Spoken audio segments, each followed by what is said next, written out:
In last week's video, I mentioned wanting to test out different ways of trimming the bases of my pots, and I really couldn't wait to get started. So first thing this week, I threw a batch of mugs, each with a different shape and size, made with slightly more thickness in the base than I normally allow. They were then trimmed and handled, and at the end of this video, I'll show you each of them in sequence, and I'd love to hear what you think. But first, as always, let's start from the beginning of the process, from the throwing of these cups.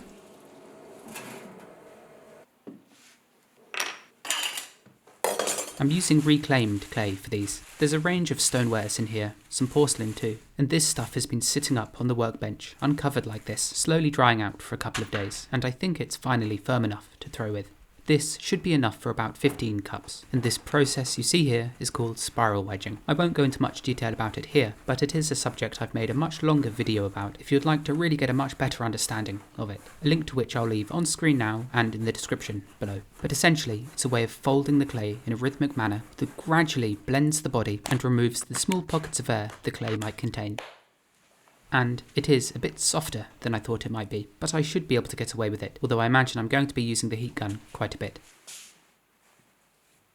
I normally use about 300 grams for a mug, but for these I'm going to be upping it to about 330 to 340. This way I can leave some extra material in the base of each.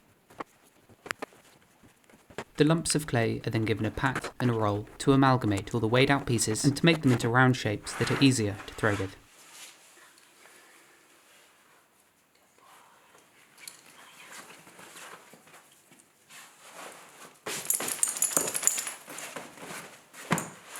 I won't be going into much detail on the throwing of these, as it's a topic I cover a lot, and it's not really the focus of this video, but I will speak about my thoughts on the subject and why I'm doing this. The bottoms of my pots have for a long time simply been flat, or they have a shallow footwell trimmed into them. I'm happy with these finishes for the mugs I make many hundreds of, but for those that are perhaps a bit more individual, I think there are potentially some interesting routes I can take, and so with that extra clay I'm leaving the bottoms of these, I'm going to try and turn them so that they match in some way the profile of the mug itself.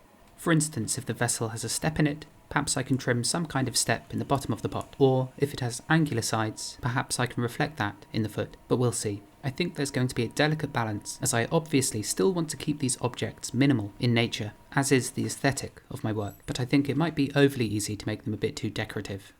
As for the thickness of the base, I'm aiming for about 1 centimetre, but I might leave a few thicker than others. The other side of this I'm excited for is, as by trimming slightly more interesting, decorative feet, which for the most part remain hidden as the pot is placed upright, it makes for a nice discovery for the user. It's something you won't see on a day-to-day basis, but as you pick the mug up, hold it and use it, your hands and fingers will naturally feel the bottom of the pot, trailing the edges or the steps or the angles, and making you realise that the potter has given just as much care and attention to this part of the vessel as they have the rest of it.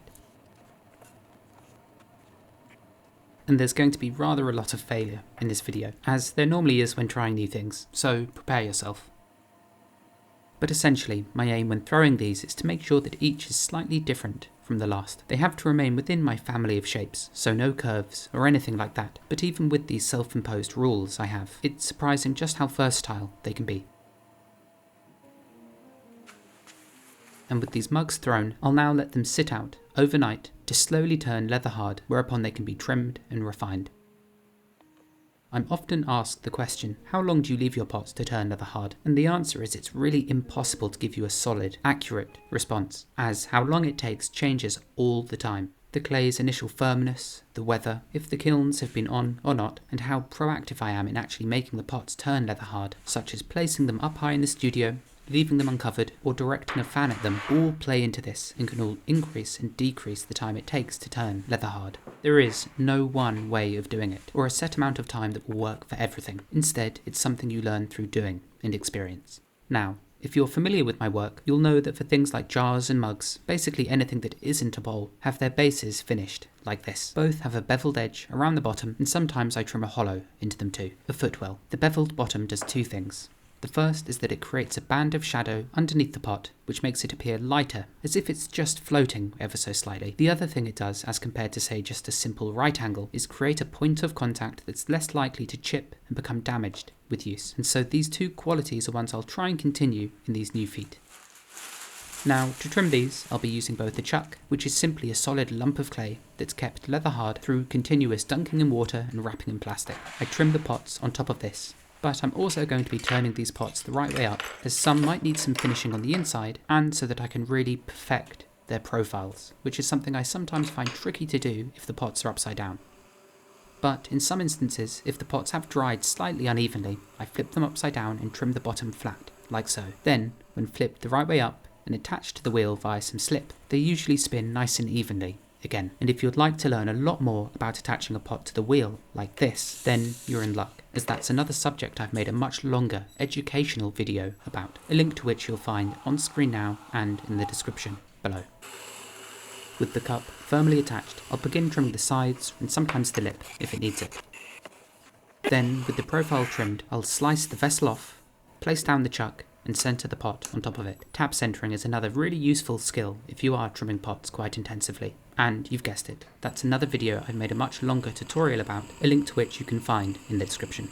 I begin by flattening the bottom and beveling the outer edge, and as this piece is stepped on the outside, I'm going to do a similar thing on the inside, but instead of trimming one step, I'm going to turn a few. And for this I'm going to be using one of my favourite tools, a hooked tungsten carbide trimmer with a squared off, sharp tip, which is wonderful for turning nice, sharp right angles, although it doesn't always leave the cleanest surface, as it tears out all the grog in the clay, leaving a slightly rough surface. So once I've finished using the tungsten carbide tools, I tend to go back over the surface with some steel tools, as they leave a more burnished, smooth surface. But as you can see in this sped up footage, there's a lot of back and forth, correcting, perfecting, and refining the steps and their sharp corners. And finally, it's stamped with my maker's mark, which displaced some clay, ruining the concentric circles. So I had to trim away that small bump. And often the final thing I do for any razor sharp edge is just run my fingertips over them to curve and burnish them ever so slightly.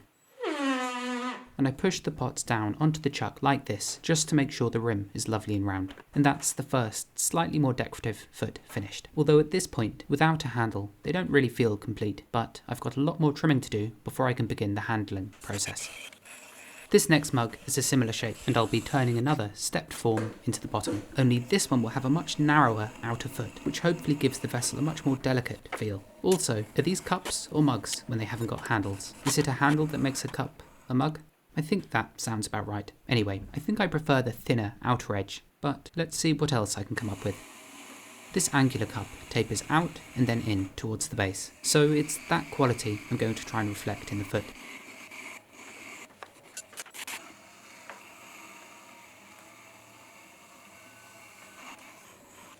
I start by beveling the outer edge, and so for this footwell I wanted the base to sort of reflect the walls of the pot, but really that's a rather difficult thing to do in many ways, and I tried out a few different variants in the excess clay I had. You can't quite create ridges in the same way on the bottom of a pot like this as you can on the sides, especially in regard to the centre point, as it's hard to make that small divot in the very centre stand out, as even if it's trimmed to a high point like this, the overall effect is that it looks round on the bottom, and I'd need a lot more clay to work with to make it more angular so that it stands out. So instead I'm going to trim a slight incline from about halfway in the foot to the centre, thus creating a ridge that stands out more. It's still similar to the profile of the pot, but it's not exactly what I had in mind. But it will certainly create a comfortable little spot to rest your thumb. This was then followed by 3 failures. And excuse the violence you're about to witness. It's quite funny watching this back. In the moment I get so frustrated that I ruin something I'm so excited about finishing. Hence all the fist smashing. In most cases it's due to me being overzealous with my turning, especially around the very base of the pot. So that's something I need to be a bit more careful about in the future.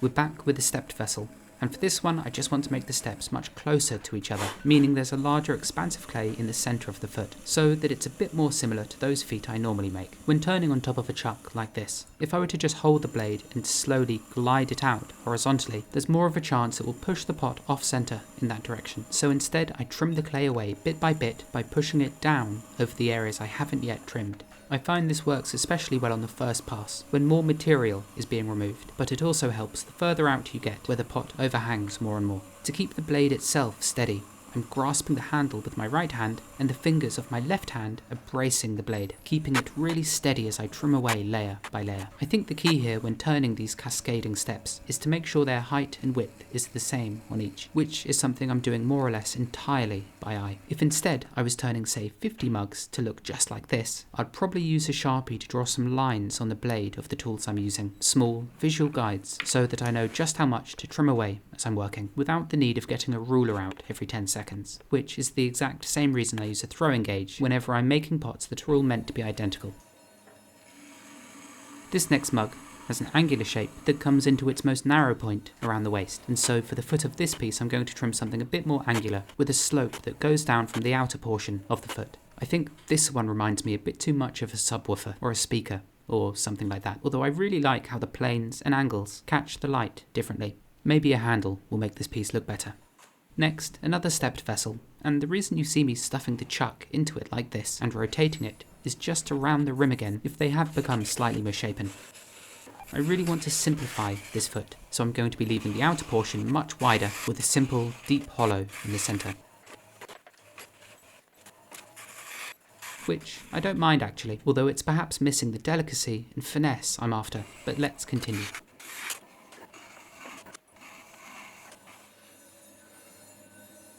With this next cup, I'm going to trim the bottom like you might a dinner plate, with a raised circular section left in the middle. When you're making dinner plates with very wide, expansive feet, you'll sometimes leave a raised notch in the centre. This way, if that wide, expansive clay does begin to sag, the raised centre portion will keep it held up. But it also creates quite a lovely visual, as well as an obvious area to stamp the pot with the maker's mark.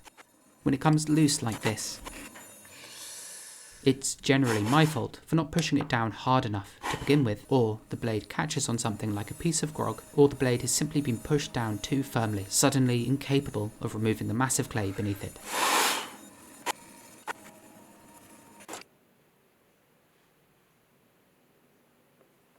I don't mind this one either. It doesn't truly reflect the outside shape, but it certainly creates a point of interest on the underside of the vessel. This cup's shape on the outside is made up of two inward sloping planes, and so I'm going to try and do the exact same thing on the inside of the foot. I suppose one of the more difficult questions when making feet like this is where to stamp them, so in the cases where there isn't a clear place, I tend to mark them just towards the outer portion of the foot, like so.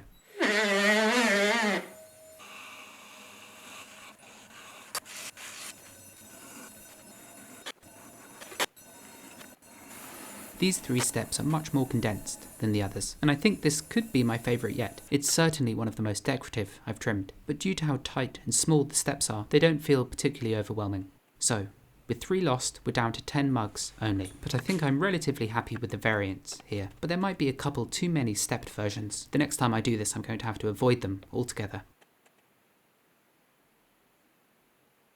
There's a real mix, but I think the handles will really change these and give them a bit more direction. At the moment they're just sort of strange beakers or cups, or flower pots even. But for now, I'm going to wrap these up in plastic as it's time to go home. If these weren't wrapped, by the time I came in tomorrow morning they would be far too dry to attach handles onto. And really that's one of the most important things with the next step in the process. If the cups are either too dry or too soft, the process of handling them becomes far more troublesome. And again, this handling process isn't something I'm going to dwell on too much in this video, but it is another topic I made a much longer video about recently, which again you can find a link to in the description of this video. I begin by stretching out a long length of stoneware. And it's this we separate into smaller segments called blanks. I like to keep these nice and soft so they're easy to blend and attach to the cups, and once these blanks have been joined towards the top of the cup, they're pulled and stretched out even longer into their final shape, and then this length of clay is arched down and attached near the bottom of the cup, thus turning it into a mug. It's a process that's really similar to throwing in a lot of ways. The movement of your hand and the pressure applied has to be consistent, and if you don't use enough water, the clay ends up sticking to your hand, and that's when things go badly. And in this case, that's normally when you tear the handle off the cup. I score and slip a small patch on the surface of the clay, and then I pat out one end of a handle blank to create a flared section. This way there's some material that spreads out onto the cup as it's pressed against it, and it's this clay that I can blend into the cup to create a really secure join, without having to pinch any material from the length itself, and creating a thin spot which would only come back to bite me later. I neatly blend this clay into the cup, and from this point I can begin pulling properly, stretching and elongating the length of clay, making sure I work both sides of the handle so that its cross-section remains even. There is a lot to discuss about this process, and the tutorial I created recently really does break down the entire process in excruciating detail. So if any of this process does leave you questioning what I'm doing, I highly recommend watching that. And just like trimming the bottoms of these was a challenge on each, as they are different, it's the same thing when pulling these handles, as where they spring from and where they attach back onto can change a lot depending on the shape of the pot. Do I want to interrupt the stepped form some of these mugs have, or do I want the handle to simply leap over them? There's pros and cons for each option, and as I only really have one attempt per cup, there's a chance I might not always get it right. Anyhow, without further ado, here they are, with a number labelling each, so you can easily tell me which ones you like. And yes, a few of them will be really similar, so you'll just have to indulge me on that. This first one has 3 very condensed steps, which I really like. Next is a very straight, stepped vessel with a very simple, minimalist foot that reflect the walls above it rather well, I think. Then we've got an angular cup, although it does have a very subtle step around the waist, but I'm not sure how well that will stand out after being glazed. I almost quite like the foot on this one. It's rather complex, but the shadows it casts and where it catches the light make it really quite interesting. Number 4 is another stepped cup with a very simple stepped base, which in some ways speaks to me more than the others as there's just less going on. This next mug is the piece with the raised circle in the centre of the foot. I'm lukewarm with this one. Maybe the circle needs to be smaller, or perhaps I just need to see it glazed before I can make a decision. Number 6 has another stepped base, but with a very narrow foot around the circumference, which I like in terms of its finesse and delicacy. Number 7 has a tapering base that comes to a very narrow foot. It's certainly the least stable of the lot, and its foot isn't really anything special, as with such a small expanse of clay in the centre there isn't really much I could do. Next up, we have another angular cup. I think I should have attached the handle on this slightly higher up, but it's also surprisingly comfortable to hold. And despite that, I rather like its foot. It's interesting and a bit different, although I think it could be exaggerated a bit more by not having such a vertical section on the outside portion of the foot.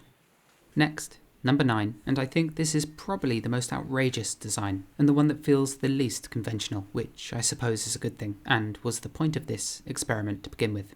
And the last one, number 10, which has a very simple stepped exterior and 3 spaced out steps on the bottom. I actually really like where the stamp is in relation to the steps, as they direct your eye to the maker's mark itself. Anyway, that's all of them. Please do let me know which ones you prefer in the comments of this video, and maybe I can start incorporating finishes like this into larger batches of cups. Despite this meaning the cups take longer to produce, if it means that the work is slightly more unique and personal to me, then that's a good thing. Anyway, thank you so much for taking your time to watch. It's really, honestly appreciated, especially when there are so many lovely comments for me to read through. Despite not being able to reply to all of them, you best bet I read every single one. And in this instance, I'm really genuinely interested to hear which of the bases you prefer the most. Anyhow, thanks again, and as always, I'll see you next time.